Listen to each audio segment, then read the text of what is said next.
प्यारे बच्चों, आज की हिंदी कक्षा में आपका स्वागत है।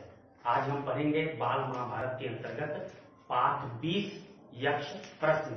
जैसा कि हम पाठ 19 में समझ चुके हैं कि पांडवों को जब प्यास लगी तो वे पानी की तलाश करने लगे। सबसे पहले नकुल को पता चला कि पास में तालाब है, तो वे पानी लेने गए। जैसे ही पानी पीने उतरे, कहीं से एक आवाज आई कि यह तालाब मेरा है, मेरे प्रश्नों का उत्तर दो, इसके बाद पानी पीना। लेकिन उन्होंने उत्तर नहीं दिया और पानी पीते ही वे बेहोश हो गए। इसी तरह सहदेव बेहोश हुए, अर्जुन और भीम भी बेहोश हो गए। तो अपने चार भाइयों को वापस आते न देख युधिष्ठिर चिंतित हुए और वे भी उस विषैले तालाब के पास पहुंचे। वहां उन्होंने अपने चारों भाइयों को मृत देखा तो उन्हें अत्यधिक पीड़ा पहुंची और वे विलाप यानी रोने लगे। फिर उन्होंने ध्यान से देखा तो उन्हें लगा कि यहाँ माया है, यानी ये माया जाल है। यहाँ कोई शत्रुओं का परिचिन्ह भी नहीं है, कोई भी ऐसा चिन्ह नहीं दिखा कि यहाँ पे शत्रु आए हों और शत्रुओं के साथ इनका युद्ध हुआ हो। तो उन्हें लगा कि यह अवश्य माया जाल है, या हो सकता है कि यह दुर्योधन का षड्यंत्र भी हो। फिर उन्हें भी प्यास लगी थी, उन्होंने सोचा कि पानी पी लेता हूं। जैसे ही वे तालाब में उतरने लगे, आवाज आई कि यह तालाब मेरा है, मेरे प्रश्नों का उत्तर दो, उसके बाद पानी पीना। तो युधिष्ठिर समझ गए कि यह यक्ष का स्वर है, यानी कोई यक्ष प्रश्न कर रहा है। और युधिष्ठिर धर्मनिष्ठ थे, बुद्धिमान थे। तालाब किसी यक्ष का था और बिना उससे अनुमति लिए उस तालाब का पानी पीना अनुचित माना जाएगा, इसलिए उन्होंने तालाब का पानी नहीं पिया और यक्ष से विनय पूर्वक कहा कि ठीक है, आप प्रश्न पूछिए। तो यक्ष ने कई प्रश्न पूछे जिनका यथोचित उत्तर युधिष्ठिर ने दिया। उनमें से बाल महाभारत में 15 प्रश्न दिए हुए हैं। तो सबसे पहले यक्ष ने प्रश्न किया, मनुष्य का साथ कौन देता है? युधिष्ठिर ने उत्तर दिया, धैर्य ही मनुष्य का साथी होता है, यानी धैर्य ही मनुष्य का साथ देता है। कोई भी व्यक्ति कहीं भी चला जाए, वहां यदि समस्या आती है तो सबसे पहले उसे धैर्य धारण करना चाहिए, धीरज के साथ उस समस्या के निवारण के विषय में सोचना चाहिए। यदि व्यक्ति धीरज नहीं धरेगा तो और समस्याग्रस्त होता चला जाएगा। इसलिए व्यक्ति का साथी उसका धीरज है, धैर्य है। धैर्य है, धैर्य के साथ कार्य कर रहा है, तब व्यक्ति हर मुसीबत से, हर समस्या से बच सकता है। इसलिए युधिष्ठिर ने कहा कि मनुष्य का साथी धैर्य है। दूसरा प्रश्न, कौन सा शास्त्र है जिसका अध्ययन करके मनुष्य बुद्धिमान बनता है? प्रश्न 2, कौन सा शास्त्र है जिसका अध्ययन करके मनुष्य बुद्धिमान बनता है? युधिष्ठिर ने इसका उत्तर दिया, कोई भी शास्त्र ऐसा नहीं है, कोई भी शास्त्र ऐसा नहीं है। महान लोगों की संगति करके मनुष्य बुद्धिमान बनता है। कोई भी शास्त्र या कोई भी ग्रंथ ऐसा नहीं है जो व्यक्ति को बुद्धिमान बनाए। व्यक्ति बुद्धिमान कैसे बन सकता है? लोगों की संगति से। वह लोगों की संगति करेगा, बुद्धिमान लोगों के साथ रहेगा, उनके आचरण का अवलोकन करेगा, उनकी बातों को ध्यान से सुनेगा, तब व्यक्ति बुद्धिमान बनेगा। यानी लोगों की संगति करके, लोगों के आचरण को देखकर, उनके साथ व्यवहार करके व्यक्ति बुद्धिमान बन सकता है। कोई भी पुस्तक, कोई भी शास्त्र किसी भी व्यक्ति को सीधे बुद्धिमान नहीं बना सकता। संगति ही ऐसी है जिससे व्यक्ति बुद्धिमान बन सकता है। प्रश्न 3 है, भूमि से भारी चीज क्या है? भूमि से भारी चीज क्या है? यहां युधिष्ठिर ने उत्तर दिया, संतान को कोख में धारण करने वाली माता भूमि से भी भारी होती है।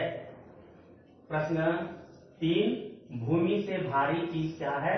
इसका उत्तर है, संतान को कोख में धारण करने वाली माता भूमि से भी भारी होती है। यानी जो माता संतान को कोख में धारण करती है वह भूमि से भी भारी है।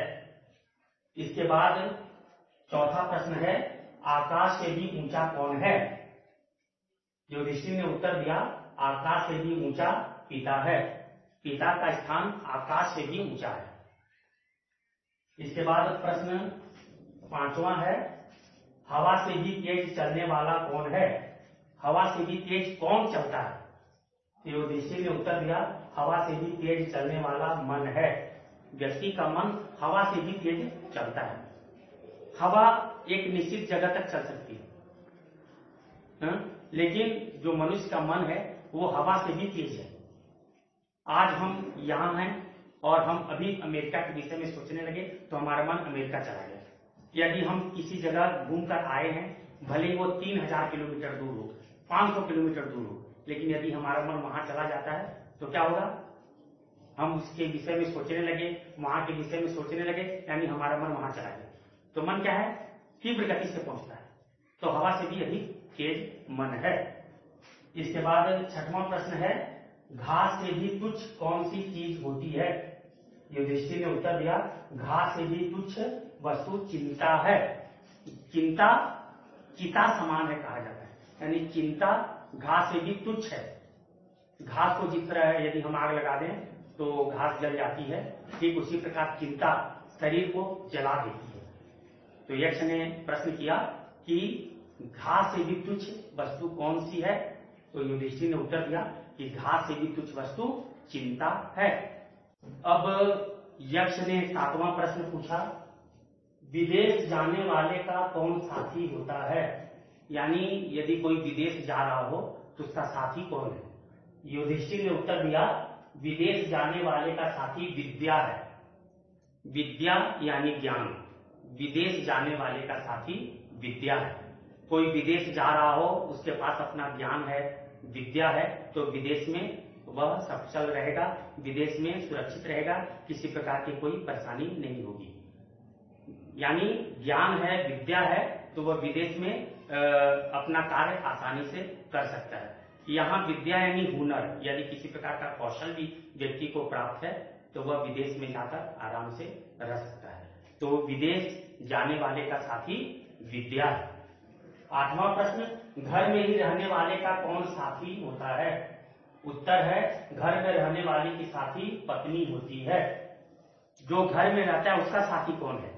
युधिष्ठिर ने उत्तर दिया कि घर में रहने वाले की साथी पत्नी है। यानी व्यक्ति पत्नी को अपने मन की बात बतलाता है, पत्नी से परामर्श लेता है, तो इस तरह से पत्नी साथी है घर में रहने वाले व्यक्ति की।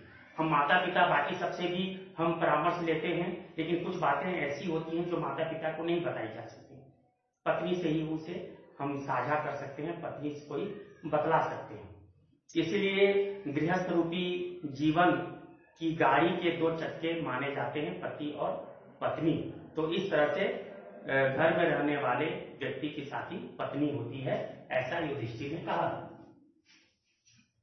9वां प्रश्न है, मरणासन्न वृद्ध का मित्र कौन होता है? क्यों? इसका उत्तर है, मरणासन्न वृद्ध का मित्र दान है, क्योंकि वही मृत्यु के बाद अकेले चलने वाले जीव के साथ साथ चलता है। यानी मरणासन्न मतलब जो मरने वाला हो, तो जो मरने वाला हो, मरणासन्न व्यक्ति है, उसका साथी कौन है? तो युधिष्ठिर ने कहा कि उसका साथी दान है। यानी किसी को दान देना, किसी की सहायता करना, किसी की मदद करना, तो ये दान है। तो दान मरणासन्न व्यक्ति का साथी है, क्योंकि व्यक्ति जब मर जाता है तब वह अकेले इस संसार से जाता है। तो वह जो कुछ दान दिए रहता है, गरीबों को दान दिए रहता है, गरीबों की मदद किए रहता है, जरूरतमंदों की मदद किए रहता है, वही दान उस अकेले जीव के आगे आगे चलता है। इसलिए मरणासन्न व्यक्ति का साथी या उसका मित्र दान है। इसके बाद 10वां प्रश्न है, बर्तनों में सबसे बड़ा कौन सा है? यानी जो बर्तन है उसमें सबसे बड़ा बर्तन कौन है? उत्तर, बर्तनों में सबसे बड़ा बर्तन भूमि है, क्योंकि इसमें सब कुछ समा सकता है। यानी जो भूमि है वह सबसे बड़ा बर्तन है, क्योंकि इसमें सब कुछ समाया हुआ है। इसी बर्तन के अंदर में पाताल गामिनी नदियां हैं, खनिज पदार्थ हैं, फसलें हैं। तो पृथ्वी अपने अंदर में सब कुछ समा के रखी हुई है। तो पृथ्वी सबसे बड़ा बर्तन है। प्रश्न 11, सुख क्या है? इसका उत्तर है सुख वह चीज है जो शील और सच्चरित्रता पर स्थित है। युधिष्ठिर से यक्ष ने पूछा कि सुख क्या है? युधिष्ठिर ने कहा कि शील और सच्चरित्रता ही सुख है, यानी शील और सच्चरित्रता से जो प्राप्त होता है वही सुख है। व्यक्ति के अंदर में शील है, उसका चरित्र अच्छा है, तो सभी उसकी प्रशंसा करेंगे और उसे जो प्राप्त होगा वही सुख है। और जो दुष्चरित्र है, उदंड है, लोग उसकी बुराई करेंगे, उसकी निंदा करेंगे और समाज में उसे दुखी प्राप्त होगा, तो उसे हम सुख नहीं कर सकते। उस दुष्ट व्यक्ति के लिए वह सुख भी नहीं है। तो सुख क्या है? शील और सच्चरित्रता पर स्थित ही सुख है। प्रश्न है सुख क्या है? उत्तर सुख वह चीज है जो शील और सच्चरित्रता पर स्थित है। 12वां प्रश्न है किसके छूट जाने पर मनुष्य सर्वप्रिय बनता है? इसका उत्तर युधिष्ठिर ने दिया, अहम भाव के छूट जाने पर मनुष्य सर्वप्रिय बनता है। सर्वप्रिय मतलब सबका प्रिय। यक्ष ने पूछा कि किसके छूट जाने पर मनुष्य सर्वप्रिय बन जाता है, सबका प्रिय बन जाता है? तो वह है अहम भाव, यानी घमंड, अहंकार। व्यक्ति का घमंड दूर हो जाए, व्यक्ति के अंदर में अहंकार न रहे, तो वह सबका प्रिय हो जाता है। क्योंकि घमंडी से कोई भी प्रेम नहीं करता, कोई भी घमंडी को अपने आसपास आने भी नहीं देता। इसलिए कभी भी घमंड नहीं करना चाहिए, अहम भाव नहीं रखना चाहिए, अहंकार मन में नहीं रखना चाहिए। युधिष्ठिर ने यही समझाया है कि अहम भाव के छूट जाने पर मनुष्य सबका प्रिय बन जाता है। इसके बाद 13वां प्रश्न है किस चीज के खो जाने पर दुख नहीं होता? उत्तर क्रोध के खो जाने पर दुख नहीं होता। एक वस्तु है क्रोध, यदि क्रोध खो जाए तो व्यक्ति को दुख नहीं होता है, क्योंकि क्रोध होने के कारण उसके आसपास रहने वाले व्यक्ति भी दुखित होते हैं। जिस व्यक्ति को क्रोध हो जाए उसके आसपास रहने वाले व्यक्ति भी दुखित हो जाते हैं, क्योंकि उसके क्रोध के कारण दूसरों को भी पीड़ा पहुंचती है। इसलिए यदि व्यक्ति के अंदर का क्रोध दूर हो जाए तो व्यक्ति को दुख नहीं होता है, क्योंकि क्रोध समाप्त हो जाने पर, क्रोध छूट जाने पर व्यक्ति शांत चित्त हो जाता है, उसे अच्छा लगता है। इसलिए यक्ष ने जब प्रश्न पूछा कि किस चीज के खो जाने पर दुख नहीं होता, तो युधिष्ठिर ने उत्तर दिया कि क्रोध के खो जाने पर दुख नहीं होता। यक्ष ने 14वां प्रश्न पूछा किस चीज को गंवाकर मनुष्य धनी बनता है? वह कौन सी ऐसी चीज है जिसे गंवाकर, खोकर मनुष्य धनी बन जाता है? युधिष्ठिर ने उत्तर दिया, लालच को गंवाकर मनुष्य धनी बनता है। यदि व्यक्ति लालच को गंवा दे, लालच का त्याग कर दे, तो वह धनी बन जाता है, क्योंकि लालच के कारण बड़ी हानि होती है। तो यहाँ युधिष्ठिर ने कहा कि लालच को गंवाकर मनुष्य धनी बनता है। और अंत में यक्ष ने युधिष्ठिर से 15वां प्रश्न पूछा, संसार में सबसे बड़े आश्चर्य की चीज क्या है? मैंने संसार में सबसे बड़ा आश्चर्य क्या है? युधिष्ठिर ने उत्तर दिया, हर रोज आंखों के सामने कितने ही प्राणियों को मृत्यु के मुख में जाते देख कर भी बचे हुए प्राणी जो यह चाहते हैं कि हम अमर रहें, यही महान आश्चर्य की बात है। यक्ष ने पूछा कि संसार में आश्चर्य की बात क्या है? धर्मराज युधिष्ठिर ने उत्तर दिया कि इस संसार में सबसे बड़ा आश्चर्य यह है कि मनुष्य अपनी आंखों के सामने प्रतिदिन लोगों को मरते हुए देखता है, फिर भी वह सोचता है कि वह अमर हो जाएगा, हमेशा के लिए इस पृथ्वी पर रहेगा। यही आश्चर्य की बात है। यानी हम हमेशा ही लोगों को मरते देख रहे हैं, हमारे आंखों के सामने। हमारे कई नाते रिश्तेदार, कई हमारे अपने इस संसार को छोड़कर चले गए। हम दूसरों को भी देख रहे हैं कि हमारी आंखों के सामने दूसरे भी किस तरह इस संसार को छोड़कर चले गए, फिर भी हमें ऐसा लगता है कि हम इस संसार में अमर होकर रहेंगे। इसीलिए लोग अनेक तरह के ऐसे कार्य करते हैं जो उन्हें नहीं करना चाहिए। और यह कार्य किस लिए करते हैं? क्योंकि उन्हें ऐसा लगता है कि वे संसार में अमर होकर रहेंगे। यही आश्चर्य की बात है। यानी व्यक्ति को वास्तविकता को समझ लेना चाहिए कि संसार में कोई भी अमर नहीं है, एक न एक दिन सभी को इस संसार को छोड़ना होगा। इसलिए जो उचित है वही कार्य सभी करें। जिससे स्वयं सुखी रहें और दूसरों को भी सुखी बनाकर रखें।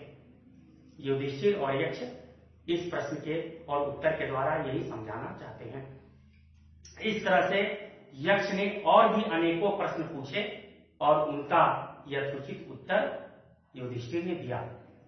मूल महाभारत में कई प्रश्न पूछे गए हैं, लेकिन यहाँ हमारी बाल महाभारत पुस्तक में केवल 15 प्रश्न दिए हुए हैं। ये ऐसे 15 प्रश्न हैं जिनके विषय में हम सभी को जानना आवश्यक है और इन प्रश्नों के अर्थ को, इसके उत्तर को समझकर, उत्तर के अर्थ को समझकर हमें वैसा ही व्यवहार करना चाहिए। इस तरह से जब यक्ष ने युधिष्ठिर से प्रश्न किया और युधिष्ठिर ने उसका यथोचित उत्तर दिया, तब यक्ष प्रसन्न हो गए।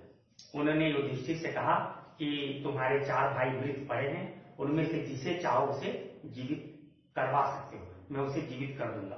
तब युधिष्ठिर ने कहा कि आप मेरे भाई नकुल को जीवित कर दीजिए।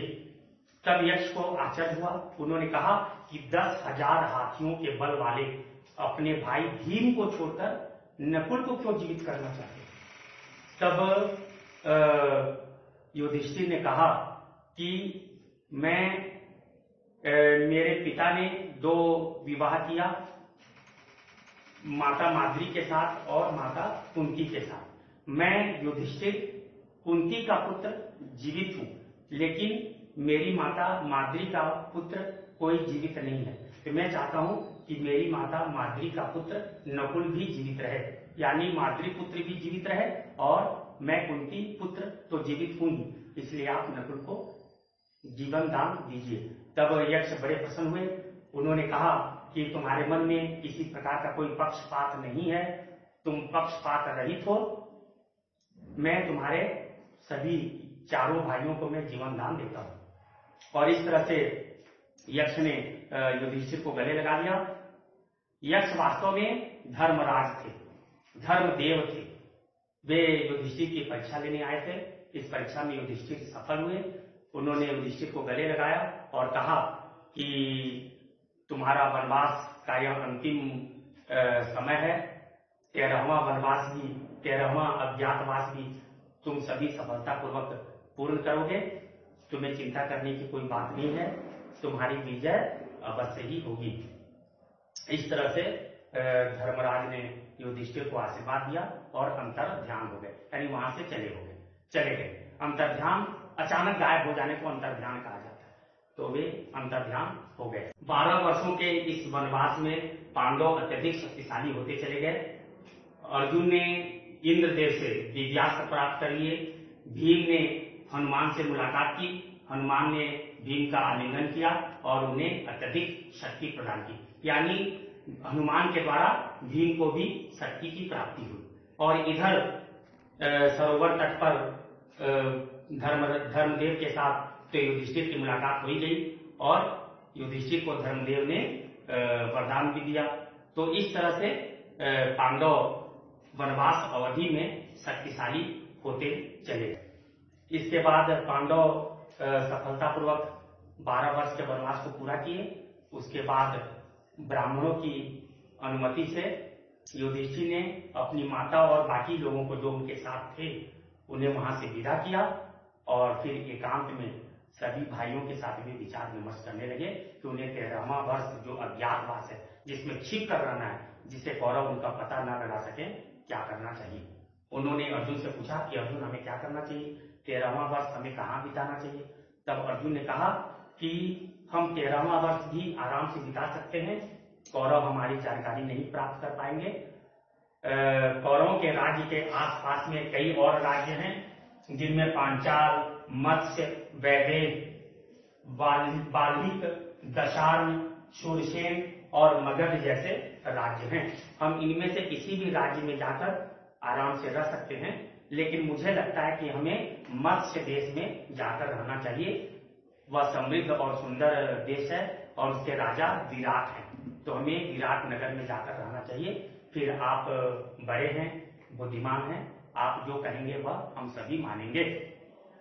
तब अर्जुन की इस बात को सुनकर युधिष्ठिर ने भी कहा कि हमें मत्स्य देश में जाकर वेश बदलकर छिप कर रहना चाहिए, जिससे कि कौरव हमारा पता न लगा पाए। इस तरह सभी पांडव द्रौपदी के साथ वेश बदलकर मत्स्य राज्य या विराट नगर में जाकर राजा विराट के यहाँ नौकरी करने लगे।